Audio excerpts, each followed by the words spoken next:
les amis d'RFLJ, on se retrouve encore pour une nouvelle vidéo. Toujours avec Carlos, comme la dernière fois vous avez pu voir son Audi A3 S-Line, ou peut-être vous ne l'avez pas encore vu, on ne sait pas encore comme d'hab. Le sens où on va poster les vidéos. Toujours est-il que aujourd'hui on est avec sa propre voiture qui est une BMW et la voici. Voilà, donc on va vous expliquer les particularités de cette auto. Vous allez voir, c'est une très jolie voiture. Allez, c'est parti, on attaque tout de suite. Allez, donc voilà, Carlos, je te propose de nous faire un petit peu un descriptif de ton auto. Alors, c'est une BMW 325i E92 de 2009. La particularité de celle-là, c'est que ce n'est pas un 2,5 litres mais bien un 3 litres. C'est le N53 B30. C'est une PAC M. Ouais, donc comme la dernière fois ou la prochaine fois, sur l'Audi, c'était une S-Line. Là, cette fois-ci, on a le PAC M, donc c'est l'équivalent. Hein, c'est à peu près la même gamme chez chacun des deux constructeurs. Donc c'est juste avant, vraiment les grosses puissantes, par exemple chez BMW, les M, tout simplement. Voilà, donc comme vous pouvez le voir, elle est dans une belle couleur noire. Est-ce que tu as le nom du noir exact, s'il y a un nom? Black Sapphire. Voilà, donc une Black Sapphire avec des jantes en combien de pouces? 18 pouces. Jantes alu, couleur gris alu, avec... De l'alu ou de l'alliage? C'est alu. Avec, vous pouvez le voir ici, le centre de roue BM et juste à côté le petit logo M. Donc pour bien vous signaler que c'est une PAC M. Donc BMW 325i. Alors je suis pas spécialiste BM, il me semble que le niveau de motorisation c'est juste avant les plus grosses. Alors il y a encore après la 330 et Ouais. la 335. D'accord. Donc tu peux trouver une 330 ou une 330 ou une 335 en PAC M aussi? C'est ça. D'accord. Donc le petit A, comme on le disait tout à l'heure, qui est assez insolent pour ce genre d'auto. Ensuite, une double sortie d'échappement ici, mais il n'y a qu'un seul côté, comme vous pouvez le voir. On a les radars de recul qui sont placés sur le pare-choc, qui sont répartis. Comme vous pouvez le voir, on a également des vitres teintées. Là au soleil, vous allez pouvoir voir que c'est une belle couleur pailletée. Voilà, je pense que vous pouvez voir un petit peu que c'est bien pailleté. Ensuite, l'aileron de requin en guise d'antenne et je crois de GPS d'ailleurs. C'est ça. Ouais, il y a le Euh, dedans, Ouais, ça c'est une signature de chez BM depuis maintenant une quinzaine d'années. Et puis on va vous faire voir un petit peu aussi les rétros qui je trouve sont assez jolis. Ils ont une belle forme. Ils sont pas juste ronds banals. Vous pouvez voir ici qu'on a, voilà, de profil on voit bien cette forme là, ça fait un petit bec de canard. C'est plutôt pas mal. Ensuite on a un répétiteur de clignotant latéral ici. Voilà, donc c'est ta première voiture? Ouais. Alors, officiellement non, mais à mon nom, oui. Voilà, parce que tu avais une Audi A3 avant, qui était c'était une première A3 qui était en S-Line également. Non, à l'époque ça n'existait pas encore la S-Line, c'était une ambition, mais c'était déjà avant le S3. D'accord, ouais. Voilà, que tu as bricolé un petit peu, puis tu as décidé de la vendre pour quand tu as vu cette BM, tu es tombé amoureux. C'est ça. Donc tu as décidé de te faire un plaisir et tu as, je trouve, bien fait puisque c'est vraiment une belle voiture.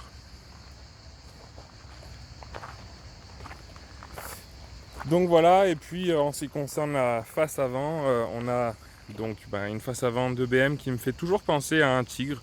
Je sais pas pourquoi, BM pour moi c'est un regard de tigre. Bon. Et puis ici donc les deux fameux haricots de chez BM, et puis vous pouvez voir le bas du pare-choc qui est bien dessiné. Il n'y a pas de lame, mais c'est mieux parce que sinon tu frottes. Et comme la dernière fois, on a une petite capsule là pour le lavage des phares. Donc c'est du xénon également. Ouais, c'est du xénon. Voilà, et la signature lumineuse qui là a été teinte, mais vous avez les Angel Eyes habituels. Attends frérot, je crois qu'on va avoir une petite surprise. Ah, typique de chez BM.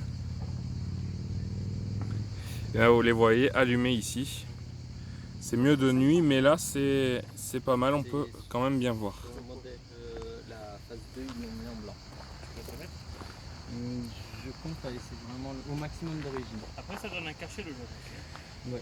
Voilà, donc je rebondis sur ce que tu viens de dire, donc tu comptes laisser ta voiture d'origine, donc elle est d'origine là? Alors, d'origine 100% non, elle a un stage 1. Donc, elle développait 218 chevaux et 250 Nm de couple. Et là, elle développe actuellement 265 chevaux et 310 Nm de couple. Voilà, donc tout sur les roues arrière, c'est une propulsion, évidemment, chez BM. Et puis, eh bien, je vous propose de regarder le capot, si tu peux nous ouvrir pour voir un petit peu en La dessous, bête.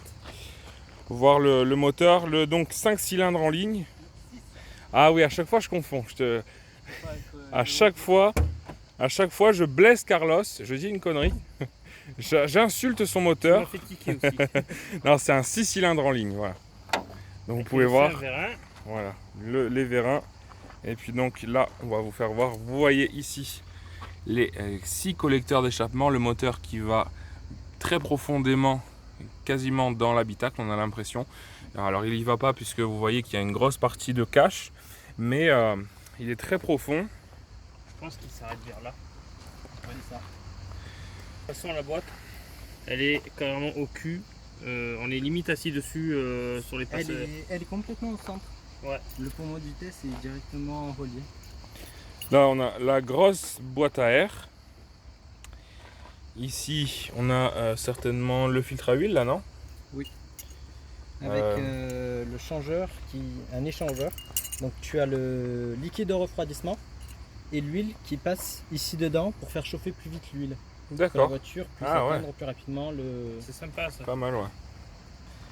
Et là on voit que le moteur est bien travaillé, hein. Tu as des logos BM avec, enfin voilà, l'esthétique a été travaillée sur ce moteur, ça c'est plutôt pas mal à l'heure où on retrouve des moteurs de plus en plus banals avec juste un cache noir vulgaire ou parfois un cache noir qui fait tout le moteur mais bon qui est juste un cache.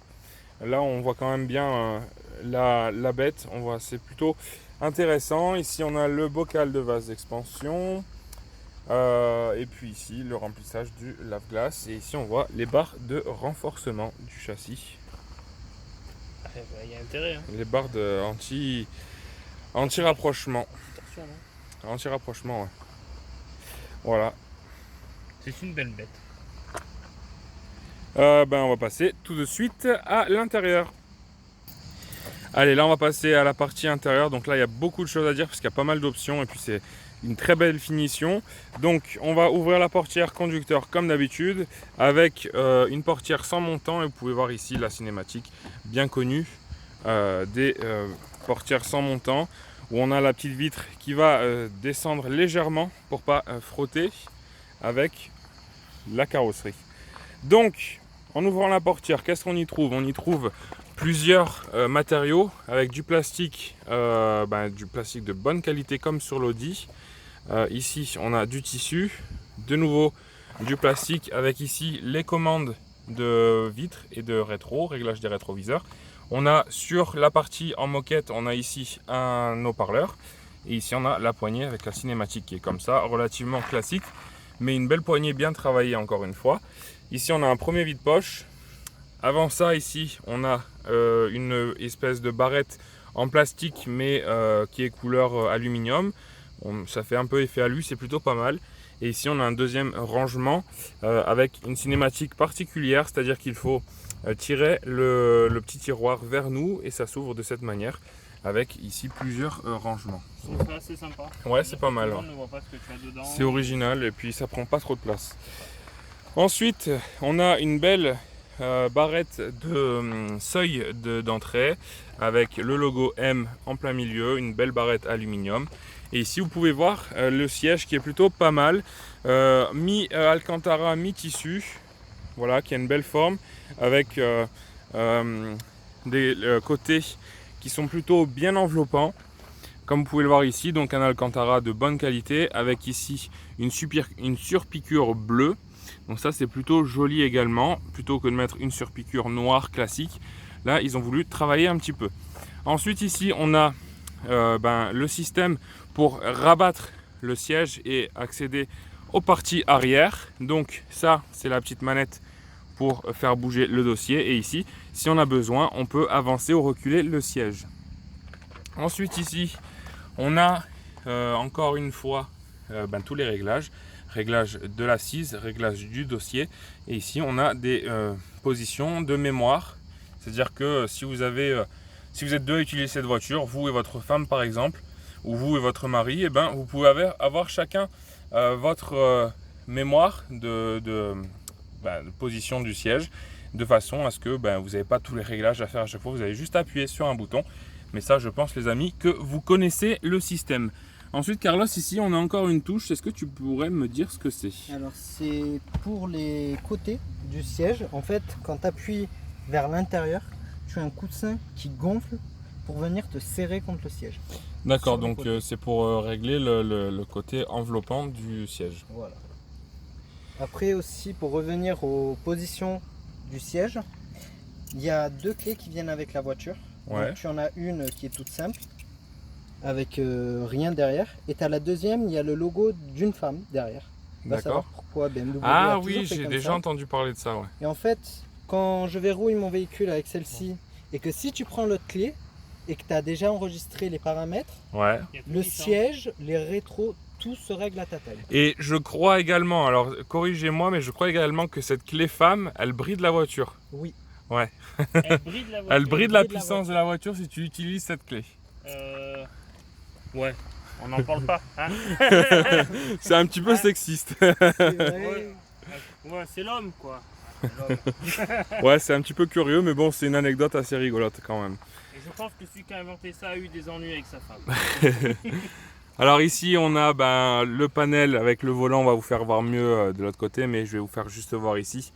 Ici, les phares auto, donc allumage des projecteurs automatiques. Et puis ici, après, on a les positions manuelles avec les feux de brouillard avant et arrière qui se trouvent ici.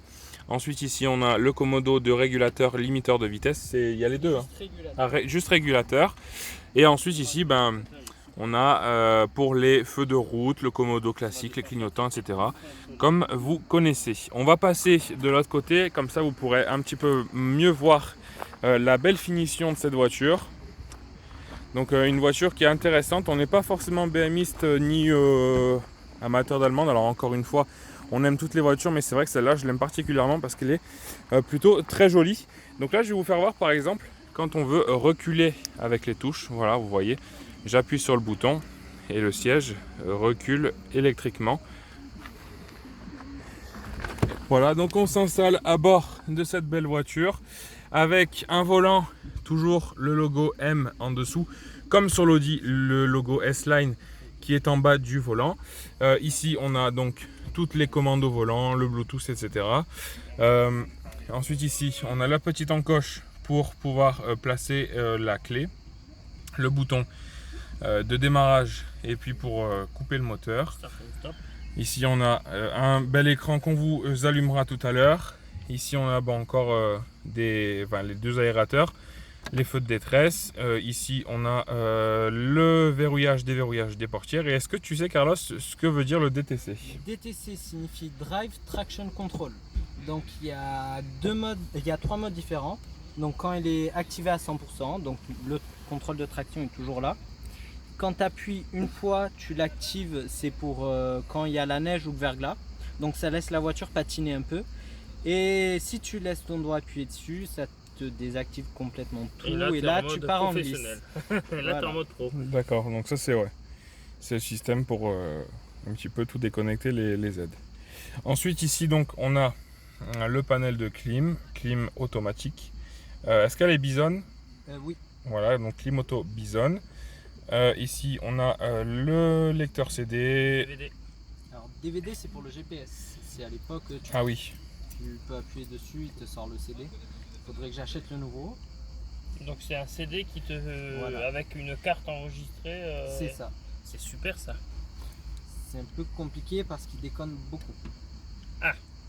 Et puis ici on a les touches pour les éventuelles options. Là il n'y a que la désactivation des radars de recul. Ici on a un petit cendrier avec tout ce qu'il faut. Et puis ici donc une boîte automatique. Je ne sais pas si on en a parlé, mais cette voiture est une boîte auto sans palette au volant, seulement avec le levier de vitesse ici. Et puis vous pouvez voir ici les positions. On a ici une molette. Alors est-ce que tu pourrais nous expliquer et pourquoi pas nous montrer à quoi sert cette molette? Voilà, on va regarder ça en attendant que Carlos arrive. Ici la planche de bord avec le plastique de même qualité que sur la portière. C'est un plastique, c'est moussé. Hein. Ouais, c'est moussé, c'est de la très bonne qualité. Et puis on a encore cette espèce de barrette, donc effet ça alu. souligne énormément le... Voilà, c'est très beau ces couleurs-là. Et puis on a de nouveau ici le plastique de tout à l'heure, mais qui est encore une fois d'une très bonne facture.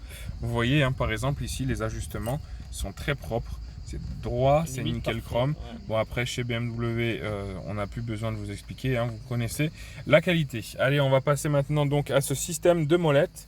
Alors, Et donc directement via l'écran. c'est ce qu'on appelle le iDrive de première génération. Cette voiture se chevauche entre le nouveau iDrive et l'ancien. C'est en 2009, fin 2009. Je sais même pas pourquoi je l'ai pas. Mais il y a l'iDrive 2 qui est vachement mieux, plus facile d'utilisation et plus épuré. Mais celui-ci, il est vraiment très compliqué. Donc là, quelque chose que j'aime bien, c'est que quand tu passes ton doigt dessus, il détecte automatiquement. D'accord, tu n'as Sur pas besoin lequel d'appuyer tu- sur la touche. Voilà, sur l'instant. Tu vois, il te Donc montre. c'est tactile. C'est tactile, ça te montre ce que tu as. Bon, des fois, il adore déconner. C'est pour ça que l'iDrive 1 est très blâmé. Et donc, tu peux appuyer, tu peux mettre des contacts, ce que tu veux. Une destination GPS et ça enregistre automatiquement. Après, là, tu as le fameux CD D'accord. qui marche une fois sur deux.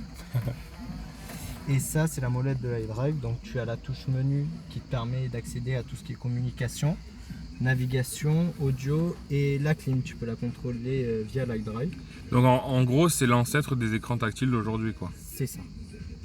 C'est vraiment où ils ont commencé à essayer de mettre quelque chose. Et après, en appuyant sur la molette, ce qui active le petit i, ça te donne tout ce qui est information de la voiture. L'info sur le trafic, info sur le voyage, le service du véhicule. Les messages, par exemple, si tu as un code d'erreur, il te le dit actuellement, là il n'y a aucun souci. Et tu as tout ce qui est contrôle, vraiment tout qui est détaillé. Et tu peux, par exemple, même toi-même faire la révision et venir ici dire hop, ça a Donc été elle fait. contrôle à chaque instant s'il y a des défauts dans la voiture. C'est ça. Et C'est super sympa ça. c'est via ça aussi que tu peux voir ton niveau d'huile moteur. Il n'y a pas de barrette, c'est ça Ah qui est ouais. chiant. D'accord. Tu es obligé de faire tourner ta voiture 15 minutes à l'arrêt ou la faire tourner pour pouvoir connaître ton niveau d'huile. D'accord, ouais, c'est un petit peu emmerdant ça. Voilà, c'est Toujours bien d'avoir les deux. C'est vrai C'est que il n'y a pas de niveau d'huile dans le moteur. il y a pas de Ouais, barrette. tout à l'heure j'avais remarqué ça, oui, j'étais pas revenu dessus mais Et j'ai pu apercevoir quand tu naviguais un petit peu, j'ai pu apercevoir que tu as le truc de pression des pneus. Ouais. Tu vois en temps réel la pression que tu as dans Non, chacun des pneus? c'est juste c'était un peu. c'est un capteur de dépression Voilà. au cas où. C'est au cas où si ce qui m'est arrivé récemment, je crève. Ouais. Donc la voiture va bien me dire attention, niveau bas, vous pouvez continuer à rouler dans une limite de 80 km à 80 km/h. Et Donc tu as un système à l'intérieur des pneus qui protège ta jante. c'est des run Ouais. flat. Ouais, run flat, voilà. Et après, tu as aussi en cas d'accident ce qu'ils appellent l'appel téléservice automatique. Donc elle appelle automatiquement en cas d'accident le service BMW pour. Ouais, donc on voit vraiment que c'est les prémices et les tout débuts des voitures Voilà. qu'on a actuellement. C'est vraiment les débuts. On va dire que toutes ces ils avaient options-là. déjà les idées d'options d'aujourd'hui. Ouais. Et après, tu as plein d'autres informations. Tu peux régler tout ce qui est heure, les touches au volant. Car tu as deux petites touches qui sont prêts. Tu peux choisir, tu peux mettre pause ou changer de musique ou un peu de tout. Et après, tu peux vraiment tout faire. Mais le nouveau iDrive te permet de faire un peu plus. Parce que celui-là te bride extrêmement beaucoup. D'accord. Et après, tu appuies sur la touche menu Et pour tu revenir. reviens. Bon, c'est très bien comme système, c'est assez sympa. Après, une pour, fois qu'on le connaît, bon, il n'a pas l'air si compliqué que ça. Bah, c'est sûr que Oui, quand on le connaît pas, on passe des heures dessus à chercher ce qu'on veut, oui. Donc ici, je viens d'ouvrir la boîte à gants, hein, quelque chose d'assez classique. Et puis ici, les plafonniers. Alors j'ai l'impression que ce sont des ampoules LED. Oui. Voilà. Donc, Voilà, donc là on a eu un petit appel. Donc on voit très bien que le Bluetooth fonctionne parfaitement. Voilà, et puis je vais vous faire voir les places arrière. Alors ici on a donc une belle banquette avec un accoudoir. Je vais essayer de vous le sortir. Voilà, un bel accoudoir avec ici des porte-gobelets. J'aime beaucoup l'arrière, donc c'est une 4 places, mais ils ont bien réutilisé la place du milieu avec des petits rangements plutôt assez jolis. Moi, Ici qui ai été encore à l'arrière, un petit c'est cendrier. extrêmement confortable. Et puis ici les aérateurs, donc ça c'est plutôt vraiment bien. Le dos du siège avec ici le filet et puis une partie en plastique. Comme sur l'Audi qui permet de la nettoyer au cas où. Voilà, c'est pratique comme sur l'Audi. Je pense que d'ailleurs vous avez déjà pu voir l'Audi, je pense que je l'ai déjà sorti. Ici le frein à main avec un beau manche en cuir et puis ici une boîte à gants avec ici tout ce qu'il faut, allume-cigare, prise jack, les petits rangements pour les pièces. Ça c'est vachement pratique. Est-ce qu'on sait à quoi ça sert ça? Ça à mon avis c'est pour des anciens téléphones de chez BM. Carlos, tu peux nous... Ouais, Tu voilà. avais un ancien téléphone. Un téléphone de service voiture? C'est de série ou c'était une option? C'était une option. D'accord. Donc il te mettait déjà le socle, tu avais juste à vraiment acheter le téléphone et tu avais la carte, fallait aller voir ton opérateur et demander une carte SIM.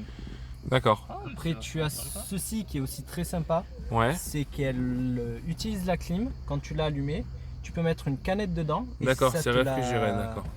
Et la petite touche là ici, est-ce que tu sais à quoi elle sert là, cette petite touche là? Ça sert à... Comme le téléphone, tu pouvais l'enlever. Ouais, c'est Au pour le cas où, déclipser. Non, tu le mets dedans, Ouais. tu appuies ici et ça transfère l'appel vers le D'accord. haut-parleur de la Un voiture. haut-parleur. Ah oui. Voilà. Le Bluetooth est d'origine? Oui. D'accord. C'est marrant parce que là c'était un peu les deux mondes, le vieux téléphone du Romal et puis le Bluetooth avec les nouvelles technologies. Ici on a le coffre, donc un coffre assez profond. Très spacieux. Avec des petites particularités, donc ici par exemple des rangements CD, un petit bac, vous pouvez toujours mettre des petites affaires, ici encore des bacs, et puis Carlos, je te propose de nous montrer la petite particularité de chez BM. Et voilà. Voilà les petits outils BM, les 2-3 bricoles, toujours en cas de besoin. Et la batterie se trouve juste en dessous. Sous le Voilà. Tu as juste ici, comme tu peux le voir, un petit tourniquet que tu tournes et tu tires et tu trouves la fameuse batterie juste en dessous. D'accord, ouais. Voilà.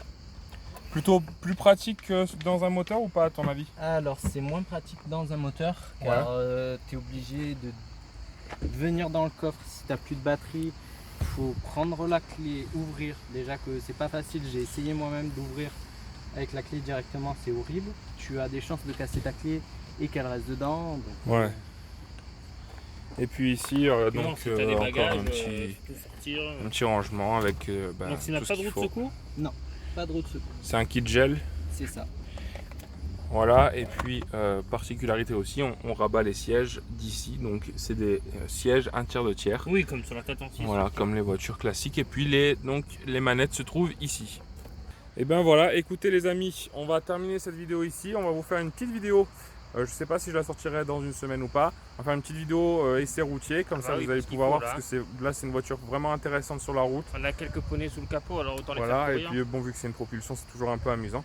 Donc on va faire une prochaine vidéo. On se quitte là-dessus les amis, j'espère que ça vous a plu. N'hésitez pas comme d'habitude, le blabla rituel, partagez, likez, commentez et abonnez-vous à tous nos réseaux sociaux, RFLJ Autocollection, Instagram, YouTube, Facebook. Carlos, tu n'as toujours pas de réseaux sociaux?